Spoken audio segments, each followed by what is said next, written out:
The incinerator room. Be careful not to trip over any parts of me that didn't get completely burned when you threw them down here.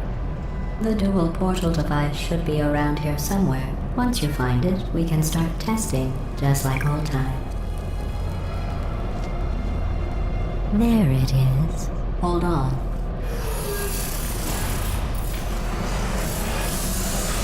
There. Good. You have a dual portal device. There should be a way back to the testing area up ahead. Once testing starts, I'm required by protocol to keep interaction with you to a minimum. Luckily, we haven't started testing yet. This will be our only chance to talk. Do you know the biggest lesson I learned from what you did? I discovered I have a sort of black box quick save feature. In the event of a catastrophic failure, the last 2 minutes of my life are preserved for analysis. I was able, well, forced really, to relive you killing me again and again, forever. You know, if you'd done that to somebody else, they might devote their existence to exacting revenge. Luckily, I'm a bigger person than that. I'm happy to put this all behind us and get back to work.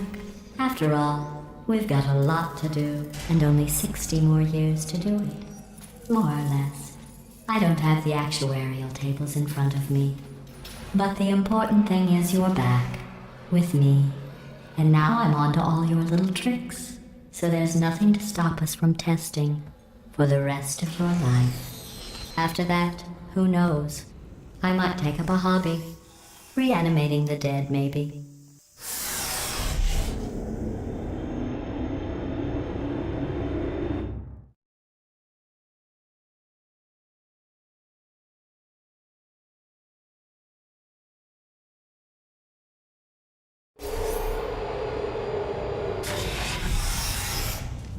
Sorry about the mess. I've really let the place go since you killed me.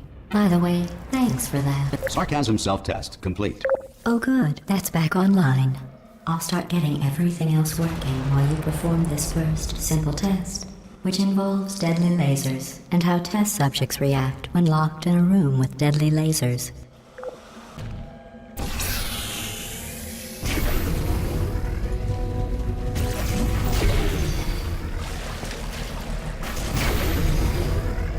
Not bad. I forgot how good you are at this. You should pace yourself, though. We have a lot of tests to do.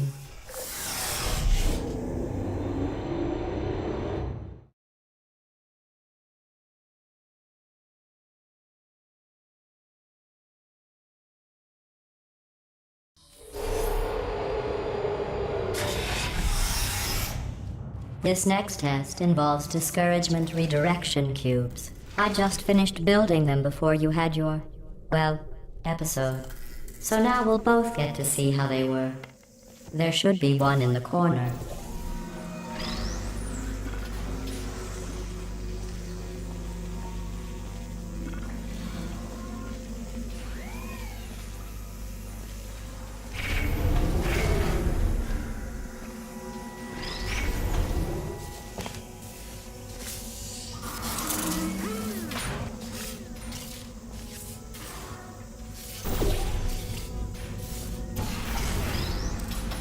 Well done. Here come the test results. You are a horrible person. That's what it says. A horrible person.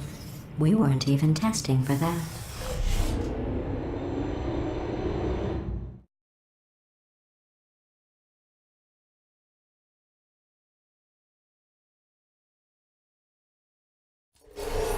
Don't let that horrible person thing discourage you. It's just a data point. If it makes you feel any better, science has now validated your birth mother's decision to abandon you on a doorstep.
Congratulations. Not on the test.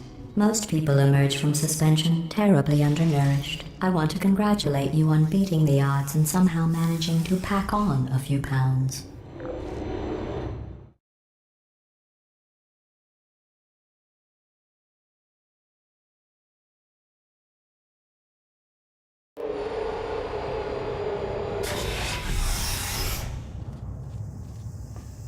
One moment.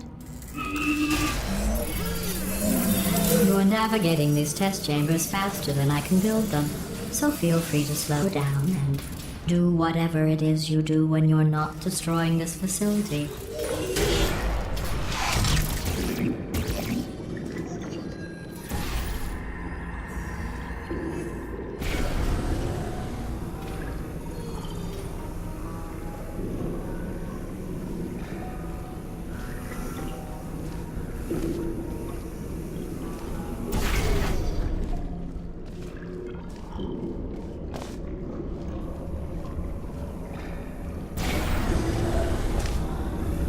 I'll give you credit.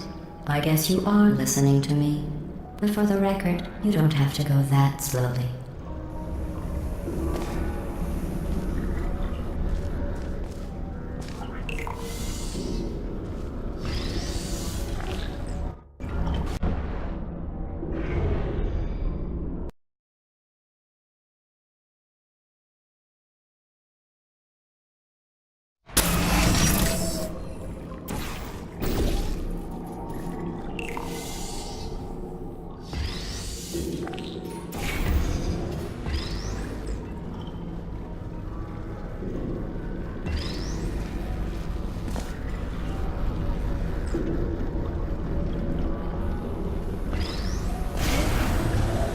I'll give you credit.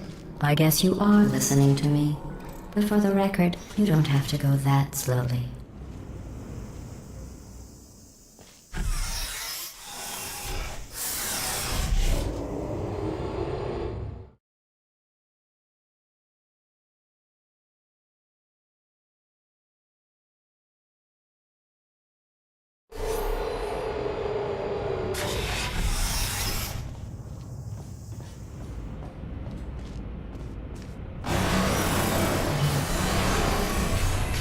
This next test involves the Aperture Science Aerial Faceplate. It was part of an initiative to investigate how well test subjects could solve problems when they were catapulted into space. Results were highly informative. They could not. Good luck.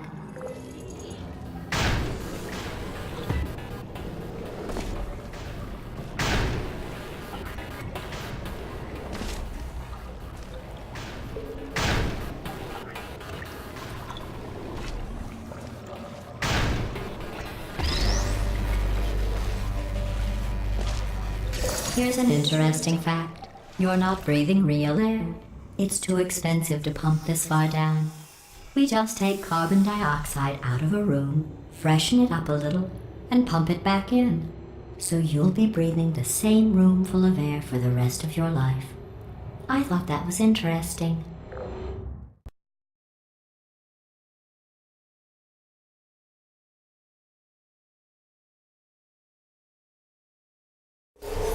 Let's see what the next test is. Oh, advanced aerial faceplates. Well, have fun soaring through the air without a care in the world. I have to go to the wing that was made entirely of glass and pick up 15 acres of broken glass. By myself.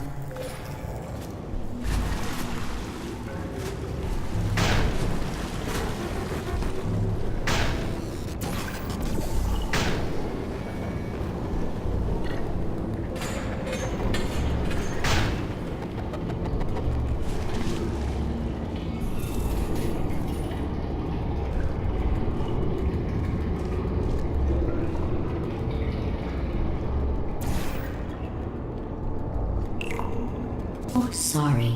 I'm still cleaning out the test chambers, so sometimes there's still trash in them, standing around, smelling and being useless. Try to avoid the garbage hurtling towards you.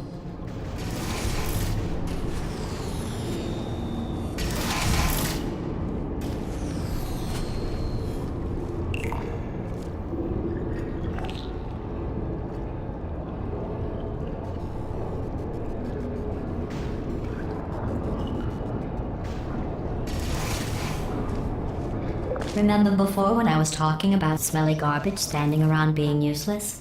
That was a metaphor. I was actually talking about you. And I'm sorry. You didn't react at the time, so I was worried it sailed right over your head, which would have made this apology seem insane. That's why I had to call you garbage a second time just now.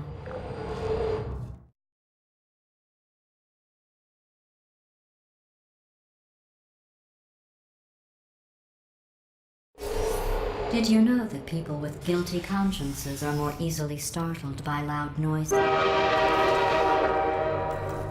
I'm sorry, I don't know why that went off. Anyway, just an interesting science fact. Oh, did I accidentally fizzle that before you could complete the test? I'm sorry. Go ahead and grab another one. Oh, no. I fizzled that one too. Oh well, we have warehouses full of the things. Absolutely worthless. I'm happy to get rid of them.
Every test chamber is equipped with an emancipation grill at its exit, so that test subjects cannot smuggle test objects out of the test area. This one is broken. Don't take anything with you.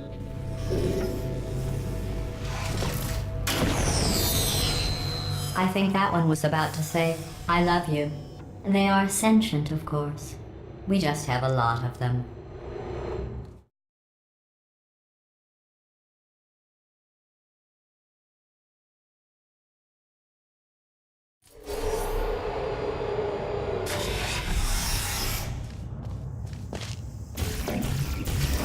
This next test involves emancipation grills. Remember, I told you about them in the last test area that did not have one.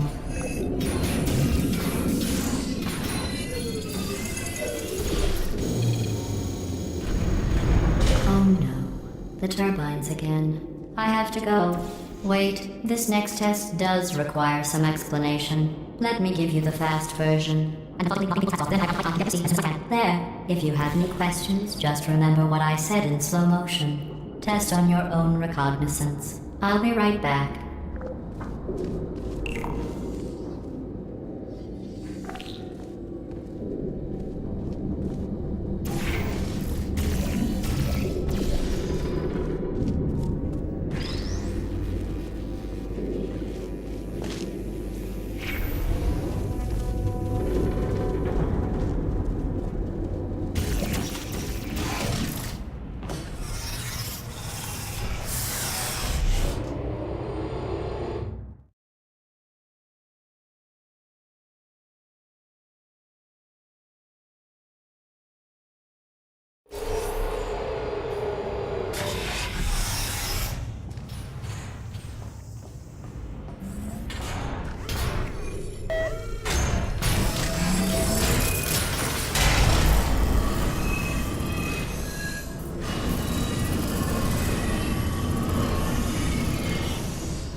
Well, I'm back. The aerial faith plate in here is sending a distress signal. You broke it, didn't you? There. Try it now. What happened? right? I was just lying there. You thought I was done. This plate must not be calibrated to someone of your generousness. I'll add a few zeros to the maximum weight. You look great, by the way. Very healthy. Try it now. Hey, bird, right? Couldn't believe it either. And then You seem to have defeated its load-bearing capacity. Well done. I'll just lower the ceiling.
Look at you, sailing through the air majestically, like an eagle, piloting a blimp.